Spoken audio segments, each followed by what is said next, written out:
But Hridoy basically জেতার জন্য খুব অ্যাগ্রেসিভ থাকে। প্ল্যানিং বলতে আমরা আসলে পুরো টুর্নামেন্টের প্রথম ম্যাচ থেকে যেভাবে শুরু করেছিলাম 16টা ম্যাচ খেলবো, সেটা একটা প্ল্যানিং ছিল। লাস্ট ম্যাচ পর্যন্ত খেলতেই হবে, সুপার লিগ কোয়ালিফাই করেছি। ম্যাচটা একটু ডিফারেন্ট সিনারিও তৈরি হয়েছে, ফাইনাল স্টেজে চলে গিয়েছে। অবশ্যই তো চ্যাম্পিয়নের লক্ষ্য নিয়ে টুর্নামেন্ট শুরু করেছিলাম বা লিগ শুরু করেছিলাম। এখন সেই লক্ষ্যের লাস্ট স্টেপ। প্লেয়াররাও এক্সাইটেড, কালকের দিনটা কখন আসবে, কখন খেলা শুরু হবে এবং দিন শেষে 4:30-5টার সময় কখন ট্রফিটা হাতে নেবে। সো চ্যাম্পিয়নশিপের জন্য আমাদের প্রতিটা প্লেয়ারের ভিতরে কাজ করেছে। প্লেয়ার বলবো না, শুধু ম্যানেজমেন্ট, প্লেয়ার, টিম বয় থেকে শুরু করে প্রতিটা মানুষের সেই এনভায়রনমেন্টটাও টিমের মধ্যে দেখা গিয়েছে। আপনারা হয়তো পরিলক্ষিত করেছেন সেই বিষয়টা। সো নিশ্চিতভাবে কালকে বিকেল পর্যন্ত সেই অপেক্ষাটা থাকছে আমাদের। ইনশাল্লাহ উপভোগ করতে চাই ফাইনালটা। আনন্দ ভাই, মানে পয়েন্ট টেবিলে আপনি একটা ম্যাচ বেশি জিতেছেন, 2 পয়েন্ট এগিয়ে আছেন, রান রেটও ভালো। তারপরে ওই যে রাউন্ড রবিন লিগে মোহামেডানের কাছে হেরে একটু চাপে আছে কিনা আবহাওয়া, যে মোহামেডান জিতলেই চ্যাম্পিয়ন, সেই সুযোগ আছে? না, এটা তো টুর্নামেন্টের নিয়মে, এটা তো আমরা আগে থেকেই জানি যে টুর্নামেন্টে যদি দুটো দল হয় সেক্ষেত্রে হেড টু হেড হবে। সো এটা বেশ কিছু মানে সুপার লিগ শুরুর আগে থেকে এই ধরনের একটা ক্যালকুলেশনের দিকে এগিয়ে যাচ্ছিল লিগটা, এবং লাস্ট ম্যাচে এসে সেই ক্যালকুলেশনটা পুরোটাই দাঁড়িয়ে গিয়েছে যে আসলে আমরা যদি হেরেও যাই তাহলেও পয়েন্ট সমান হবে, রান রেট এগিয়ে থাকবো, বাট হেড টু হেডের ক্যালকুলেশন আমরা রানস হয়ে যাবো। বাট আসলে ওইভাবে চিন্তা করতে চাই না। টুর্নামেন্টের নিয়ম যেহেতু এটা, সেই নিয়মকে তো আর উপেক্ষা করার সুযোগ নেই। তো আমরা সেই মানসিকতা নিয়েই খেলছি এবং আমাদের আসলে চ্যাম্পিয়নশিপের বিকল্প চিন্তা করি না। অনেস্টলি যদি আপনি আমাকে বাদ দিয়ে আপনি আমার আড়ালে যে একটা টিম বয়কে জিজ্ঞেস করেন কালকে কী হবে, ওরা এক কথায় বলবে আমরা চ্যাম্পিয়ন হবো।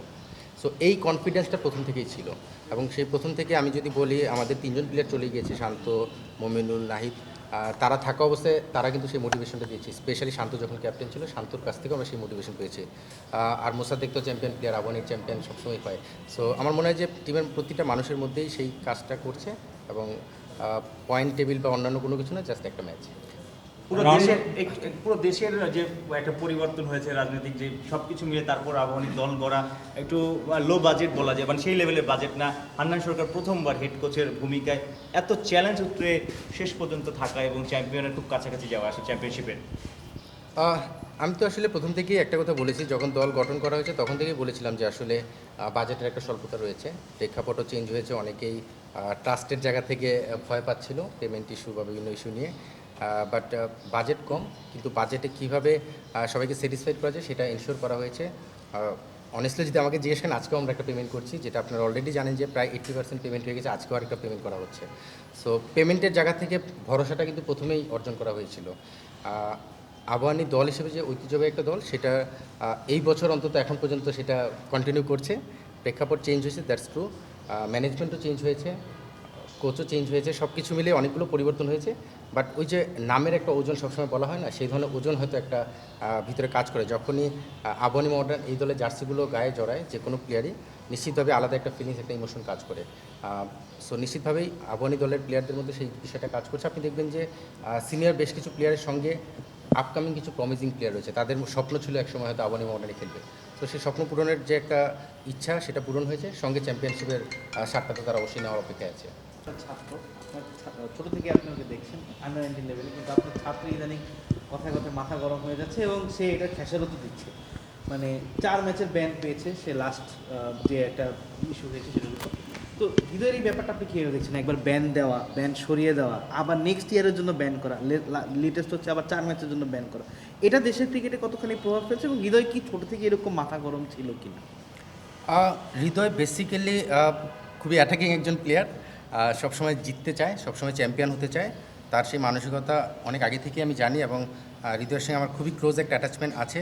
প্রথম যেটা ব্যান্ড হয়েছে তারপরও আমার তার সঙ্গে কথা হয়েছিল।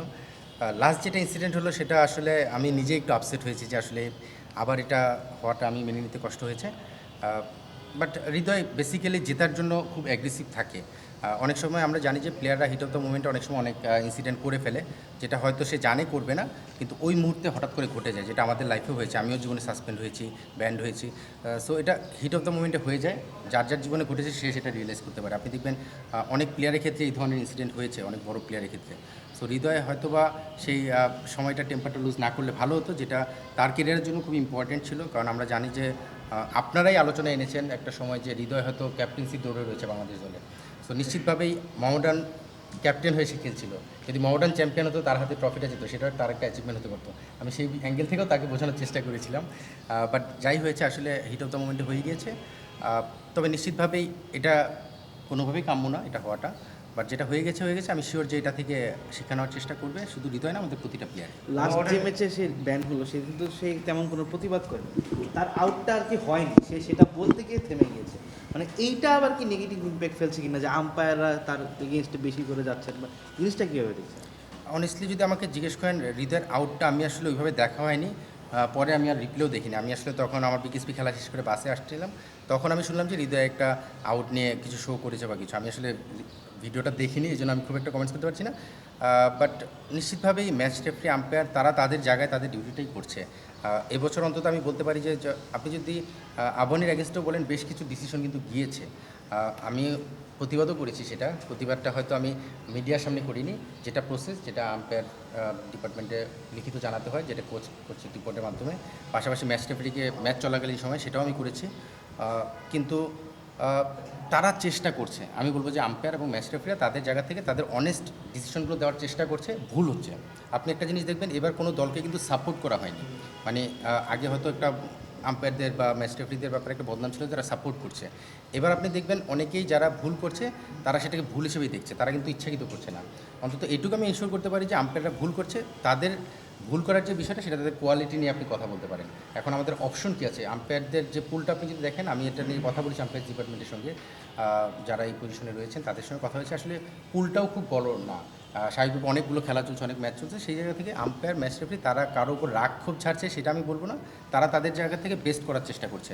বেস্ট করতে যে অনেক সময় তো অনেকের ভুল হয়েই থাকে। হানবে যেটা বলছেন যে ভুল করছে বা হচ্ছে তারা ওরকম পার্সিয়ালি করছে না, কিন্তু এই ঘটনায় দেখলাম বাংলাদেশের সেরা আম্পায়ার ফুল ছোট বলছেন, সেরা আম্পায়ার পর থেকে একটা চিঠি দিয়ে ফেলেছে।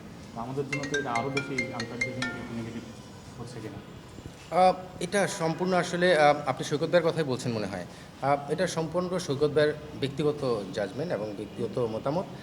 আম্পায়ার্স ডিপার্টমেন্টের সঙ্গে আমি গতকালকে দেখলাম মিঠু ভাই, মনে হয় এটা আমাদের আম্পায়ার্স কমিটির চেয়ারম্যান, মিঠু ভাই এটা নিয়ে কথা বলেছে। সো এটা নিয়ে আমি আসলে ফার্দার খুব বেশি কথা বলা মনে হয় বুদ্ধিমানের কাজ হবে না।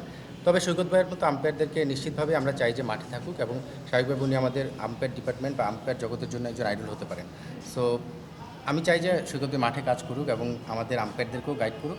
নিশ্চিতভাবে এলিট প্যানেলে আম্পায়ার আরও তৈরি করার ক্ষেত্রে সেটা বড় ভূমিকা রাখবে। এবার হচ্ছে আবাহনী যেটা বলা হয় সাদামাটা দল বলা হচ্ছে অনেকটা, লাস্ট 6-7 বছরে যে ধরনের দল ছিল বা অনেক জাতীয় দলের একটা বড় অংশ ছিল প্লেয়ার, এবার ঠিক সেভাবে নয়। অনেকটা সবাই ক্রেডিটটা আপনার দিতে যাচ্ছে যে আসলে কোচ হিসেবে একটা দলকে যেভাবে বুঝতে দরকার এরকম একটা কিছু করছে। মানে আসলে কি বলবেন যে দলটাকে কীভাবে বুঝাবেন বা এইভাবে একটা ফ্লোতে রাখলেন পুরো টুর্নামেন্টে?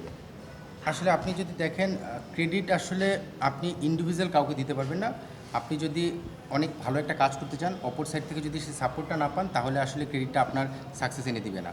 সো আমার মনে হয় যে পুরো দলের সেই মানসিকতা তৈরির ক্ষেত্রে আমার কাজ যেটা ছিল অ্যাজ এ কোচ, আমি সেটা করার চেষ্টা করেছি। এখানে অনেকগুলো বিষয় জড়িত। অন্যতম একটা বিষয় হচ্ছে ঢাকা প্রিমিয়ার লিগের পেমেন্ট ইস্যু। এটা একদম নির্দ্বিধায় প্রতিটা প্লেয়ার বলবে, প্রতিটা মানুষ বলবে। সেই জায়গাটা আমি যখন দলটা গঠন করতে গিয়েছি, আমি প্রথমে এই বিষয়টা এনশিওর করার চেষ্টা করছি, এটা আমার ফার্স্ট প্রায়োরিটি ছিল। এবার যদি মাঠের ক্রিকেটে আসি, মাঠের ক্রিকেটের টিমটাকে এক করে রাখার যে কাজটা, সেটা আমি করার চেষ্টা করছি। এখানে সিনিয়র প্লেয়ার ছিল, ইয়াং প্লেয়ার ছিল, তাদের জেলিং তৈরি করার যে কাজটা সেটা আমি চেষ্টা করেছি।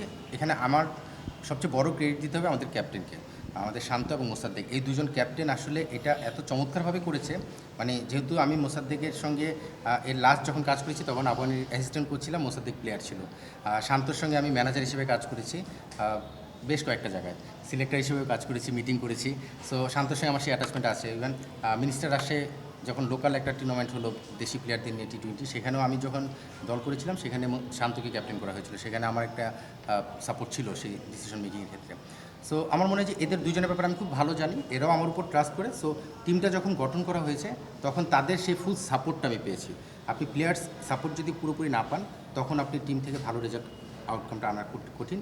এবং আপনি দেখবেন যে এই দলটার মধ্যে আপনি যদি আমাদের অনুশীলন সেশনগুলো দেখেন, আপনি আমাদের মুভমেন্টগুলো দেখেন, আমাদের অ্যাক্টিভিটিসগুলো দেখেন, মাঠের সবগুলো প্রতিটা জায়গায় সবাই এক হয়েছিল। সো এই বিষয়ে আমার মনে হয় যে আমার চেয়েও বড় ভূমিকা আমাদের প্লেয়ারদের দিতে হবে, তাদের ক্রেডিট দিতে হবে, বিকজ তারা সেভাবে কোঅপারেট করেছে। অন্যান্য অনেক বড় নামও রয়েছে অনেক দলে, তারাও কিন্তু অনেক বড় প্লেয়ার, অনেক ভালো প্লেয়ার, কিন্তু প্লেয়াররা সেভাবে হয়তো সেই জেলিংটা তৈরি করতে পারেনি। সো সেটা আসলে প্লেয়ারদেরই বড় ভূমিকা, প্লেয়াররাই করে। কোচ অবশ্যই তাদের গাইডিয়ান হিসেবে সেখানে ভূমিকাটা রাখার চেষ্টা করে, আমিও তার ব্যতিক্রম না। হানান ভাই, লাস্ট ম্যাচে আপনাদের রূপগঞ্জের সাথে রূপগঞ্জের টপ অর্ডার, টপ এবং মিডল অর্ডার খুশিয়ে দেওয়ার জন্য অন্যতম অর্ডার ছিল মোসাদ্দেক, 4 উইকেট। এবং এবারে বিপিএল এর টুর্নামেন্ট সেরা প্লেয়ার হওয়ার অন্যতম কন্টেন্ডার সে। রিসেন্টলি সে এ টিমে ডাক পেয়েছে, এই নিউজিল্যান্ডের হয়ে নিউজিল্যান্ডে গেছে। ন্যাশনাল টিমে একটা প্রপার অলরাউন্ডার খোঁজা হচ্ছে। আপনার কাছে কি মনে হয় যে this is the perfect time যে মুসাদ্দেককে আরেকটা বার বাজিয়ে দেখে 2-3 বছরের জন্য আমরা কাজ চালাতে পারবো? Mosaddek can be a proper replacement of Shakib Al Hasan right now. Honestly যদি আমাকে জিজ্ঞেস করেন, আমি ন্যাশনাল সিলেক্টর ছেড়েছি খুব বেশি দিন হয়নি, 2 মাস হলো। 1 বছর আগে যখন ন্যাশনাল সিলেক্টর ছিলাম তখনই আমরা এই ধরনের প্ল্যানিংগুলো শুরু করেছিলাম, আমিও সেটার একটা পার্ট। এই জন্য বলছি যে আমরা জানি যে আমাদের কিছু সিনিয়র প্লেয়াররা সরে যাচ্ছে, সরি, সেই সিনিয়র প্লেয়ারদের রিপ্লেসমেন্ট কারা হতে পারে।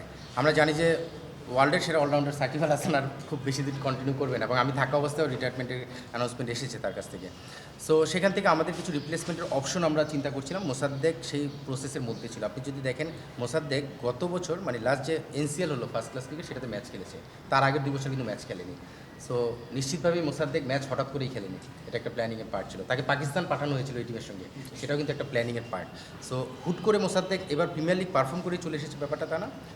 রিসেন্টলি বাংলাদেশ টিমে কিছু পরিবর্তনের যেখানে সম্ভাবনা তৈরি হয়েছে, সেখানে এই ধরনের কিছু প্লেয়ার দিকে নজর রাখা হয়েছিল, এবং সেখান থেকেই মোসাদ্দেক প্রিমিয়ার লিগ পারফর্ম করাতে সেই কাজটা তার জন্য সহজ হয়েছে, সিলেক্টরদের জন্য সহজ হয়েছে। সো অবশ্যই আমাদের অলরাউন্ডার যদি বেশি হয়, সেটা টিম গঠনে খুবই বড় ভূমিকা রাখে এবং রেজাল্টে ভালো ভূমিকা রাখতে পারে। সো মোসাদ্দেক যেহেতু এক্সপিরিয়েন্স প্লেয়ার, আমাদের কিছু এক্সপিরিয়েন্স প্লেয়ার সরে গিয়েছে, এই মুহূর্তে ইমিডিয়েট রিপ্লেসমেন্টের যে অপশনগুলো, সেখানে মোসাদ্দেক অবশ্যই একজন ভালো অপশন হতে পারে। সঙ্গে আরও বেশ কিছু প্লেয়ার আপনারা দেখেছেন, সোহানকে ডাকা হয়েছে, ইয়াসির রাব্বিকে ডাকা হয়েছে, বিজয় অলরেডি টেস্ট খেলছে আজকে। সো আমার মনে হয় যে বেশ কিছু সিনিয়র প্লেয়ারের অপরচুনিটি তৈরি হয়েছে, কিছু নতুন প্লেয়ারের তৈরি হচ্ছে।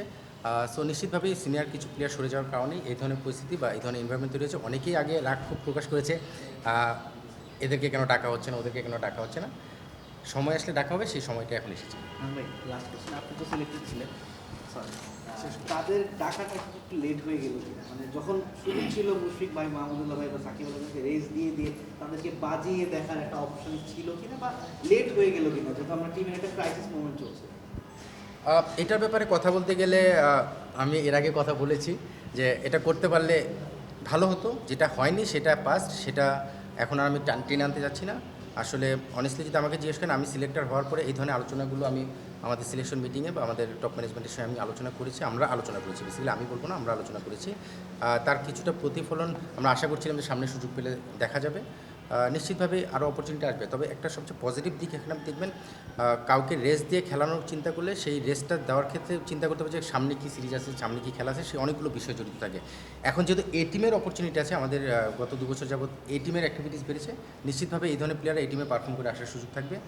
তবে যেটা হয়ে গেছে সেটা নিয়ে আর চিন্তা করতে চাই না, ফিউচারে নিশ্চিতভাবে এই বিষয়টা নজরে রাখবেন ক্রিকেট বোর্ড।